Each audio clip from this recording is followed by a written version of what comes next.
सुरेश जी, मीणा किशोरपुरा, आप बबीता हत्याकांड के बारे में क्या बताना चाहेंगे? सबसे पहले तो मैं मीडिया को भी पूछना चाहता हूँ, क्या एक बेटी की इस तरीके से जान गई है? उसको दहेज के लालची भेड़ियों ने मौत के घाट उतार दिया। क्या चौथे स्तंभ मीडिया को यह बात प्रमुखता से नहीं उठानी चाहिए? लॉकडाउन और धारा 144 का मतलब यह तो नहीं किसी के साथ में नाइंसाफी हो। घटना वास्तविकता यह है कि राजस्थान के अंदर नीमका थाना तहसील के पाटन थाना इलाके के बिहारीपुर ग्राम पंचायत की गांवली दयाल का नांगल गांव की बेटी बबीता को 15 मई 2020 को जगतपुरा के अंदर जो रामनगरिया क्षेत्र है, जेडीओ कॉलोनी है, वहां पर पति रवि प्रकाश, सुसर जगदीश प्रसाद, सास संतोष देवी, ननद रीतू और अन्य लोगों ने एक साजिश और एक सुनियोजित तरीके से उसकी हत्या कर डाली और इस प्लानिंग षड्यंत्र को बदलकर आत्मदाह के रूप में उसे आत्मदाह करार दे दिया। मैं राजस्थान की सरकार से पूछना चाहता हूं और मैं जो इस केस के अनुसंधान कर रहे हैं, कैलाश जी बोरा जो जगतपुरा के डीवाईएसपी है, वो काबिल अधिकारी है। वो कह भी रहे थे कि राजस्थान के अंदर मेरी ईमानदारी के चर्चे हर कहीं होते हैं। तो मैं डीवाईएसपी से क्वेश्चन करना चाहता हूं, डीवाईएसपी साहब, एक बेटी की जान गई है, एक गरीब मजदूर बाप की बेटी का इस प्रकार से सरेआम कत्ल हो गया और घटना के 9 दिन बाद में आपने क्या किया बताइए। मैं मीडिया के माध्यम से आज खुला ऐलान करना चाहता हूं कि पुलिस हमारे धैर्य की परीक्षा ले रही है। मैं आपको बता देना चाहता हूं कि हम डरने वाले लोगों में से नहीं है। हमने राजस्थान प्रदेश के अंदर जहां भी दरिया बिछाई है, जहां भी हेजिटेशन किया है, जहां भी आंदोलन किया है, वहां पर मुंह तोड़ जवाब दिया है। ईंट का पत्थर जवाब पत्थर से देना जानते हैं। और किसी के इस बात का भ्रम है तो वो दिमाग से निकाल दे कि मीणा समाज एक जाजम पे है और बबीता के हत्यारों को जब तक सलाखों के पीछे नहीं डाल दें तब मीणा समाज न सोएगा और न सोने देगा। हम सिर्फ नियमों की पालना करने वाले लोगों में से हैं। लॉकडाउन की पालना करना, सरकारी गाइडलाइन के अनुसार चलना हमारा धर्म बन रहा था, लेकिन हम पिछले 9 दिन से दूरभाष पे, फोनों पे हमने डिप्टी कमिश्नर अजय पाल लामा जी से भी बात की। हमारे एक पुराने आईपीएस हैं, उन्होंने भी इस हत्याकांड की निंदा करते हुए और संबंधित अधिकारियों से बराबर बात की। हमारे पूर्व डीजीपी से लेके और राजस्थान के कई सेवानिवृत्त अधिकारियों ने, वर्तमान अधिकारियों ने इस संदर्भ में बात की, लेकिन रामनगरिया पुलिस का एक ही जवाब है कि हम साक्ष्य जुटा रहे हैं, हम अनुसंधान कर रहे हैं। नहीं चाहिए हमें ऐसे अनुसंधान, हमें सिर्फ और सिर्फ कातिल सलाखों के पीछे चाहिए। कातिल मेरा भाई हो, कातिल मेरा रिश्तेदार हो, कातिल मेरी जाति का हो। अपराधी की न कोई जाति होती है न कोई धर्म होता है। अपराधी अपराधी होता है, क्योंकि राजस्थान की सरकार एक और जहां बेटी पढ़ाओ बेटी बचाओ, बेटियों को बचाने के लिए तरह तरह की योजनाएं चला रही है। हमारे हिंदुस्तान के प्रधानमंत्री नरेंद्र मोदी दिल्ली से बोलते हैं कि बेटियां पढ़ेगी तो देश बचेगा। हमारी बेटियों का सरेआम कत्ल किया जा रहा है। शर्म की बात है कि राजस्थान की पुलिस अपनी नाकामी छुपा रही है और अब तक गिरफ्तारी नहीं होना, ये पुलिस के ऊपर प्रश्न चिन्ह खड़ा होता है।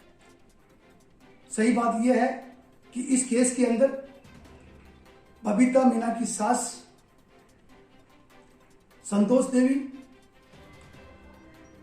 बबीता के ससुर जगदीश मीना, ननंद रितु मीना और अन्य कई मुलजिम नामदर्ज हैं। धारा 304 बी में 498 और भारतीय दंड संहिता की कई धाराओं, संगीन धाराओं के अंदर एफआईआर दर्ज है और एफआईआर दर्ज होने के बाद में अब तक कार्रवाई नहीं होना, ये सरकार की नाकामी है। राजस्थान की सरकार से हम पहले ज्ञापनों के द्वारा आग्रह कर चुके हैं। पूरे राजस्थान प्रदेश के अंदर हमारे मीना समाज के लोग उपखंड अधिकारियों के माध्यम से मुख्यमंत्री के नाम में ज्ञापन सौंप रहे हैं।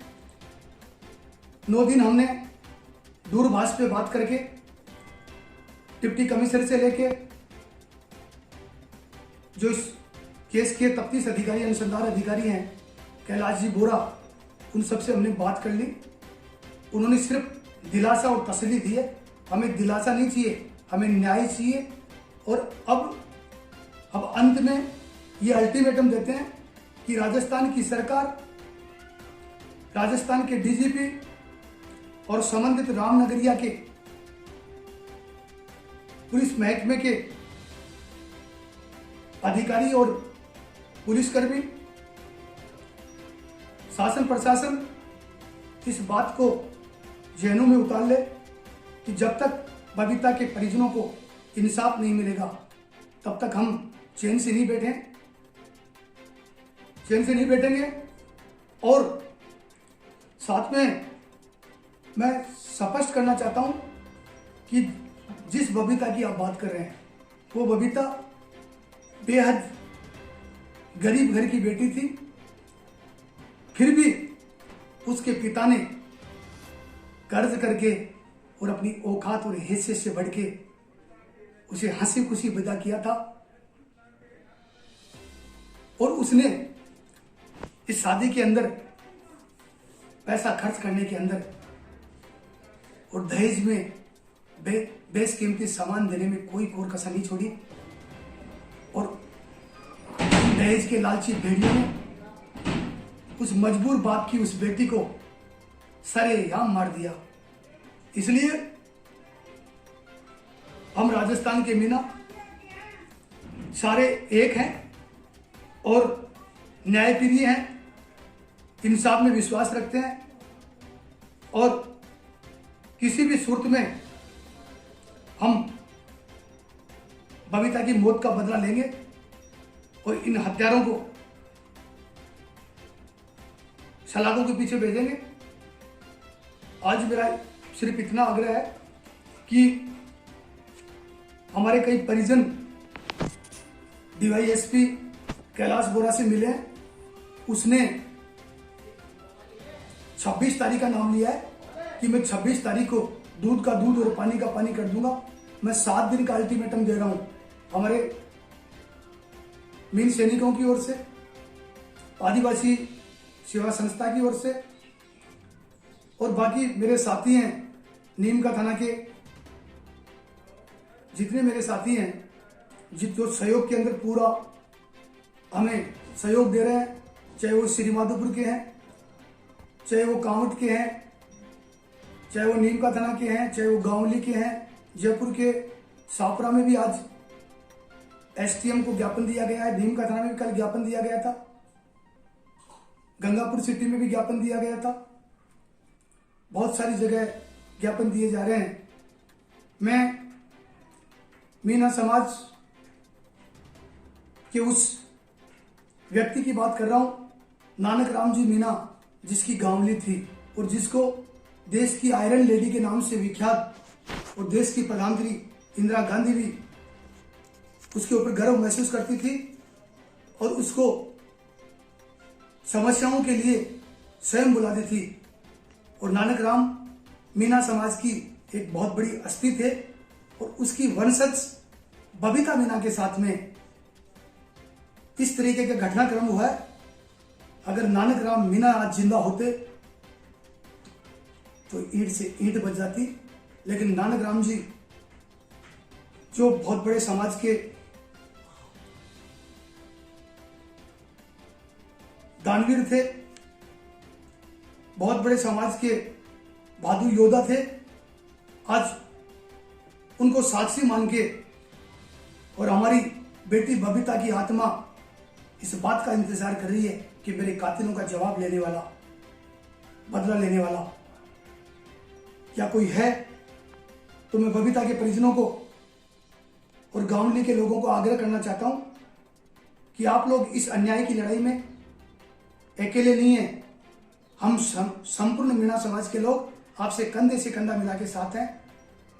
हम पूरा सहयोग करेंगे और 8 दिन 7 दिन इस घटनाक्रम को लेके हम धरातल पे काम कर रहे थे, लेकिन सच्चाई ये भी थी कि हमारे समाज में बहुत सारे बुद्धिजीवी बैठे हैं और उन लोगों में से बहुत सारे लोगों का कहना था कि सुरेश जी धारा 44 लगी हुई है, लॉकडाउन है, नौजवानों को साथ लेके कोई आंदोलन मत कर देना, जयपुर की सड़कों पे मत निकल जाना, कलेक्ट्री का घेराव मत कर लेना, क्योंकि आपके पुराने सिद्धांत हैं और आप एक बार फौज को लेके निकल चलोगे तो कोई बड़ा हादसा हो जाएगा, बड़ा कोई कांड हो जाएगा।